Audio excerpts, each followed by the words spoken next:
चिरां जिल्ला गावबुरा पन्था बिथांमोनहा मोनसे मिटिं लादों गावसिनि गावबुराफोरनि चिराङाव गावबुराफोरनि जेंनाखौ बोरै सुफुंनो बोरैहाय बोस्रांनो बेखौ लानानै मिटिं खालामदों। दा बेयाव आंखौ हांख्रायनाय बायदि आङो नुजाफैदों आरो नुजाफैनानै बिथांमोना गावसिनि जेंनानि बागै बुंदों। जेंनाया बिराद गिदिरथार नङा, बिथांमोननि गावबुरा भबन बानायनांगौ, बिथांमोननि आइ कार्ड होनांगौ, बिथांमोननो माखासेनो एपइन्टमेन्ट होनाय जायाखै एपइन्टमेन्ट होनांगौ आरो आनसलिक पर्यायाव गावबुराफोरनो भबन लुनानै होनांगौ आरो बेबायदिनो गावबुराफ्रा जोंनि समाजाव थांनाय गोलाव समनिफ्राय मिथिस'हायै समनिफ्राय मोनसे रल लाबोदों समाज दानायाव, समाजखौ गोग्गो खालामनायाव, रांखान्थि समाजखान्थि जौगाहोनायाव, सोलोंथाइ बिथिं जौगाहोनायाव खामानि मावबोदों आरो गोबां बास बिसार नङा होमबा जोंनि सालिसा बिसाराव बिथांमोना बाहागो लाबोदों।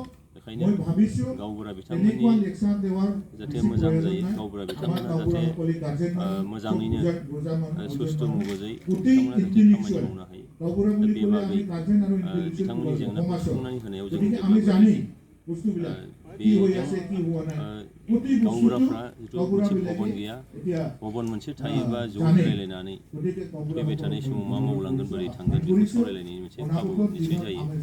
बे बुस्थुखौबो दिनैहाय चिफ सारनो बिथांमोना साबमिट खालामदों आरो चिफ सारा बिथांमोननो इलेक्सननि उनाव बिथांमोननो बे हाबाफारिखौ मावफुंनानै होननानै बाथ्रा बुंदों। बेखायनो आं मिजिं खालामदों जे दिनैनि बे मेलनि गेजेरजों गावबुराफोरनि जिखिनि जेंनाखौ लानानै बिथांमोना जिंगा सिबाय थादों बे जेंनाया इलेक्सननि उनाव निसय सुफुंजागोन आरो बेबायदिनो बिथांमोननि आफादखौ जेंनानिफ्राय उदां जानानै गामि जौगानाय समाज जौगानायनि थाखाय खामानि जाहाथे मावलांनो हागोन आं मिजिं। एक्सिलेन्ट एकाडेमि बागानपारायाव 11 थाखोनि मुं थिसननाया सोलिगासिनो दं।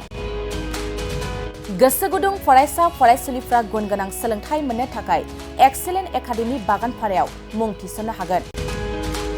बाक्सा जिल्लानि बागानपारा सारियालिनि सानजा फारसे थांनाय लामानि साखाथियाव दं एक्सिलेन्ट एकाडेमि बागानपारा। बे एक्सिलेन्ट एकाडेमि बागानपारायाव नांगौबादि गुन गोनां सोलोंथाइनि राहा दं। थिखानाय आयदा हिसाबै इंराजि आयदाखौ लाथारनांगोन। बेजों लोगोसे एसामिस, बड', हिन्दी, नेपाली, अल्टारनेटिभ इंलिश सायख'नानै लानो हागोन आरो पलिटिकल साइन्स, इडुकेसन, एडभान्स एसामिस, एडभान्स बड', लजिक एन्ड फिलसफी, इकनमिक्स, जिअग्राफी, एन्थ्रपलजि बायदि आयदाखौ सायख'नानै लानो हागोन। लोगोसे आलादायै बेसेन होनाङै कम्पिउटार क्लास लानो मोनगोन। एक्सिलेन्ट एकाडेमि बागानपारायाव experience and qualified teachers, best education with adorable fees, education with modern technology. The admission fees charge would be considered for below poverty line and brilliant students. Hostel facilities for boys and girls बायदि। थांनाय 2022 मायथाइयाव फोसावजानाय Assam higher secondary जोबथा आनजादनि फिथाइयाव बे excellent academy बागानपारानिफ्रायनो Anamika Brahma मुंनि सासे फरायसुलिया 92% लानानै अल आसाम साबजेक्ट टपार जानो हादोंमोन। लोगोसे बोहैथि बोसोर 2024 मायथाइनि थाखाय एक्सिलेन्ट एकाडेमि बागानपारायाव गोसो गुदुं फरायसाफ्रा मुं थिसननो थाखाय फरायसालियाव फैनानै फर्मखौ लांफैनो हासिगोन आरो मुं थिसननो हासिगोन। गुवारै मिथिसारनो थाखाय 9954505027 8011337530 नाम्बारनि गेजेरजों फोनांजाब खालामनो हागोन।